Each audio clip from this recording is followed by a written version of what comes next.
Hello, and welcome to the next episode of the Dr. Psych Mom Show.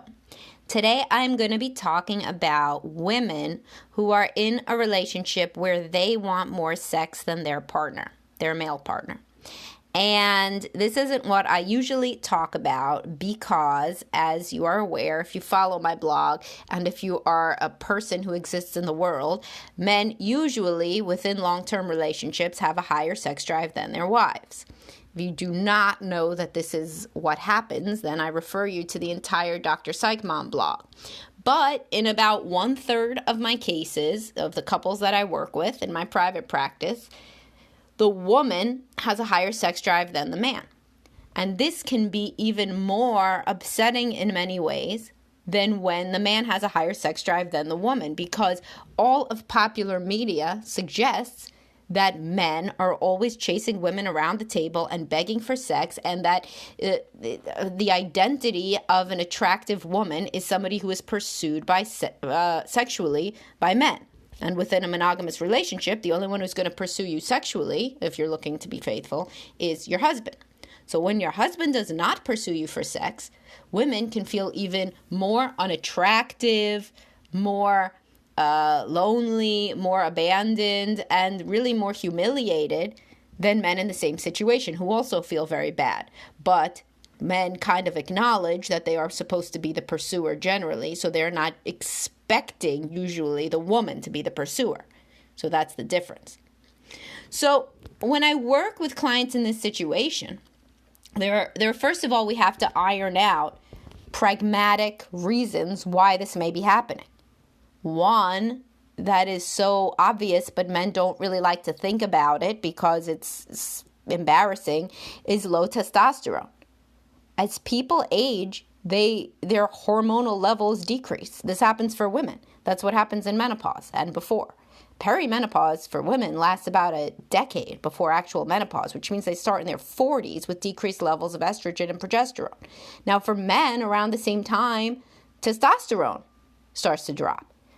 This can lead to tiredness, weight gain, inability to do what you used to do in the gym. You can't lift as much, you can't run as fast, you don't have energy, and you don't have the same sex drive. You also may have erectile dysfunction and weight gain. And depression. Testosterone is really implicated in mood. So first thing to iron out is for a man to go to a functional medicine doctor and figure out why what his levels are, and if there's any hormonal reason that he has a low sex drive. This is particularly relevant for men that used to be the pursuer, the sexual pursuer, and not much has changed with the relationship. It's not, for example, as though they have constant, horrible marital conflict, but they do not feel like pursuing their wife anymore, or really anybody. When you talk deeply on a deeper level to these guys individually, they really don't think about sex that much at all. So it's not like their wife doesn't look as cute to them, so they don't want to have sex with her. But they're not looking at hot women on the metro the same way, or they're not looking at hot women at Starbucks in the same way either. They just don't really have the interest anymore. This usually indicates a lack of testosterone. Sometimes it can also mean depression in general. Untreated depression can make people have a very low sex drive. Ironically, the same medications that treat depression, SSRIs, selective serotonin reuptake inhibitors like Prozac and Zoloft, can lead to sexual side effects, which is lower sex drive, which is what we're trying to treat there, but also longer latency to orgasm, so you're hard for a long time, but you can't come. Men think women are going to like that side effect, but they don't. Because for the kind of same reason as I'm saying, is because women want to feel attractive to their husbands. So, all right, so then let's say that you've gone to a functional medicine doctor and they say that your testosterone is low, then you would get put on testosterone supplementation, which makes a huge difference. If you go to an individual therapist and they say that you're depressed, you can go on antidepressants, and that may make you have, it's hard because sometimes you'll want to have sex more because you'll be in a better mood, but then sex itself may not be as easy. Either way, you could try it. Of course, individual therapy, which can treat depression, does not have any negative effects on your sex drive because it's not a medication, so you can always do that too. So let's say that it is not either of those things, and it is what I talk about pretty frequently, which is a mismatch in libido. And it was evident from the very beginning. Well, a lot of people say, oh, look, it really wasn't. We were having sex a lot in the beginning. No, not really. Not if you examine what you're saying in depth. Many people were not, in fact, having a lot of sex at the beginning. The higher libido partner, which in this show I'm talking about women, the woman who's in that case, she was always wanting more sex than the man.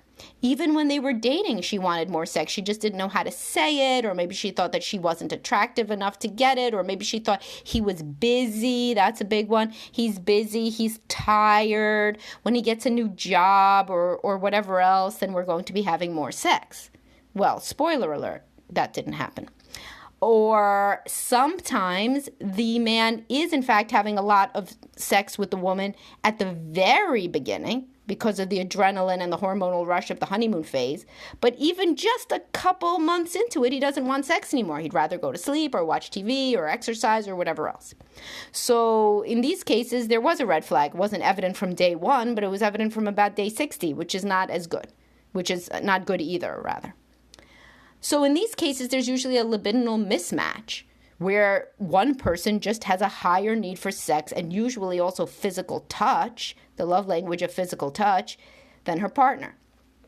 Sometimes even just a man understanding how this makes his wife feel can be enough for him to try to change. And it isn't very hard to try to get into the mood more if you understand that that is something that a good partner should be doing. A lot of men think, and women too, certainly a lot of women think this, that if you do not have desire, if you're not looking at your partner and wanting to screw their brains out right then it's somehow inauthentic or disingenuous or not organic or even like wrong somehow morally to start to have sex with them. Of course, you should start within the context of a loving relationship. If you know that your partner wants to have sex, of course, you should try to get outside of your comfort zone and start kissing them and start to see what happens. For women who have responsive desire, meaning they don't really experience desire until they've already started being touched, it's often a totally different ballgame once they've started the process. They don't experience any desire prior to touching, but then they do a few minutes into it. And that'll be the focus of another episode. But if you want to read about it on my blog, it's entitled Responsive Desire, Why It's Okay When You're Never in the Mood. Because that is biologically how women work within monogamy. But anyway, men too that have low libidos can experience responsive desire such that when they start to have sex, they realize that this is pretty fun and that they want to be doing it. They just have to get into the mind frame that it is okay and in fact makes them a good partner to try to have sex when they are not already feeling it. This is not forcing sex when you hate the person and you don't want to touch them. No, this is within the context of a loving marriage. People have to try to do things that are good for the marriage and that the other partner likes in all aspects. Housework, childcare, sex, anything. Anyhow, if that still doesn't work, there are other ways for people to think about this sex drive disparity. Some things are harder to talk about than others. For example, some men have a particular fetish or preference, and when they were younger, they were able to have sex no matter whether or not the fetish was indulged because they had overall higher sex drive because they were young men. But as they get older, they need something more specific. It doesn't even have to be a fetish. So a fetish would be something like they're really into BDSM, or they're really into feet, or lingerie, or anything else. Or it could just be that the man is not having sex that is erotic enough. So if you go through my site or you just Google erotic breakthrough quiz, you can get to this quiz that they featured on Gwyneth Paltrow's show, Sex, Love, and Goop, which is only slightly more popular than my podcast here. And she talks about the different, or the author, which is not Gwyneth Paltrow, talks about the different styles, and there's 5 styles. And one of them that I think is the most interesting to understand for my clients, and probably for people in general with sexual issues, is sensual. So sensual means a lot of touching, bath, massage, things like that. If foreplay, music, things that get you in the mood. A man may have used to when he was young, maybe he didn't need any of that stuff. But when he is older, he does need more touching, more stroking, more caressing. It's very hard for men to act vulnerable in our society, which is unfortunate. So it may be hard for him to say to his wife, things happen so quickly. I can barely get an erection anymore without a lot of touching. And therefore, it's hard for me to enjoy sex, and therefore I don't want sex. Plus, when I don't get hard as quick as I used to, I feel bad. And so then that also turns me off having sex in the future because I don't like to disappoint you, which is a real common feeling in men. They don't want to disappoint the woman, so they'd rather not have sex at all if they think there's a possibility of disappointing their partner. So perhaps something that you can talk about if you're in this situation with your partner is, do you like the sex that we're having? Is it enjoyable? What are your other fantasies? Not fantasies like having sex, have swinging or whatever, but rather fantasies of an extended experience, something more sensual, something more erotic. A lot of men want that, but they don't know how to say it. Also, there is, of course, the elephant in the room of your husband may not be that attracted to you if he no longer wants to have sex. This is something men have a lot of trouble saying. Nobody wants to be the asshole that says that their wife's weight gain is a severe deterrent, or her not dressing in sexy clothes, or whatever else. But this happens for both genders, and quite honestly, it's better to state it out loud than not. If there is something that your partner of either gender can change to make you feel better or to make you want to be close to them, then that needs to be voiced. Also, it's kind of gaslighting somebody to never want to have sex but never tell them why if there's a real reason. Of course, it would hurt their feelings, but it's better for them to know than not to know if there is any possibility at all that it could be rectified. Also, there's porn. When men use too much porn and they get used to masturbating too much, intercourse does not feel like masturbation. There are many men that get used to the tightness of their own grip and a constant parade of cavorting naked women doing anything that they want on a screen. There is no way that one human female can approximate the stimulation of all of that. If you are having any sort of disparity in sex drive problems, the most important thing to do is both people stop masturbating, especially the one that has the lower sex drive. I think in general, if you're not having a great sex life, masturbation needs to go by the wayside. The entirety of the sexual energy focused on the partner can really be transformative. If your sex drive is finite, which it is, then if you're wasting it every day on jerking off to porn, what is your wife really going to feel about that if she knew? Usually she doesn't know.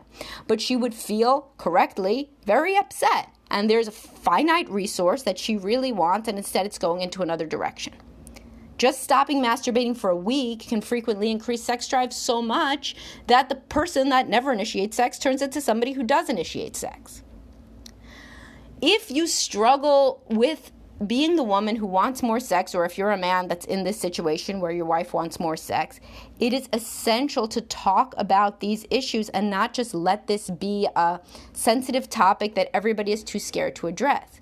It's terrible for both partners to feel like there's this horrible, secret, shameful part of their connection. Like, for example, people frequently say they go out with other couples, the other couples are joking around about having sex, and this couple feels so bad because they have such terrible sex, or they have no sex at all.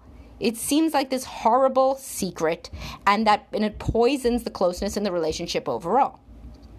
Sex therapy can really help, and so can couples therapy as long as it's sex positive.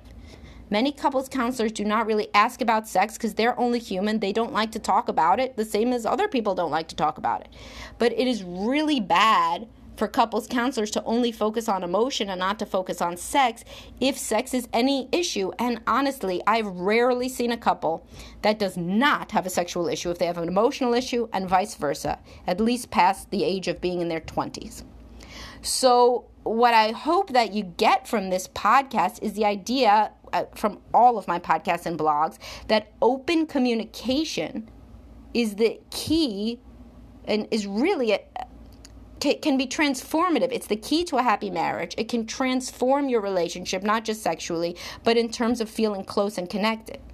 This is a particularly sensitive issue, and if you're a woman in this situation, it is probable that your husband does not really understand how bad it makes you feel and how important it is to you, and how much different your mood would be if you were having the sex life that you want to have or any approximation thereof. People that require physical touch feel starved and angry when they don't get it. They feel frantic and panicked. So if that is you and you are the person that isn't having sex anywhere near how much you want or being touched, because those things go together usually, then you're likely more irritable, more rude, more mean, more quick to anger, everything that your partner doesn't want. And it's unlikely that they really understand how more sex and more physical touch could transform you in that way. I think that if more people were aware of how physical touch is the same in adults and in children, nobody would think that it's something that people should just get over. People seem to think adults should just get over the desire for physical touch, but would never say that to a child who wanted a hug. This is a common theme that I keep coming back to because it's such a good analogy. It seems so cruel to think about denying a child a hug, but then people will deny their adult partner a hug with impunity. So, this can be a good starting point for you and your partner to think about the different ways that you conceptualize sex and physical affection, and maybe even to get started on some ways of repairing or working on this issue, including going to a doctor, going to a therapist, going to a couples counselor, stopping masturbating, understanding the role of porn, understanding the role of really just an open-mindedness is very important. The role of open-mindedness, if your husband can really hear what it feels to you when he rejects you, he may decide to be more willing and to try more frequently to begin a sexual encounter that then he may really end up enjoying. So if you enjoyed this podcast, please let me know. Please suggest other podcast topics and blog post topics. Follow me on drpsychmom.com. Subscribe to this podcast. It's on Spotify so far, and Stitcher, and Anchor, which hosts it. And I'm going to try to get it on Apple soon. So I enjoy making these, so please let me know what works for you and what topics you would like to hear. And have a great day, guys. Bye-bye.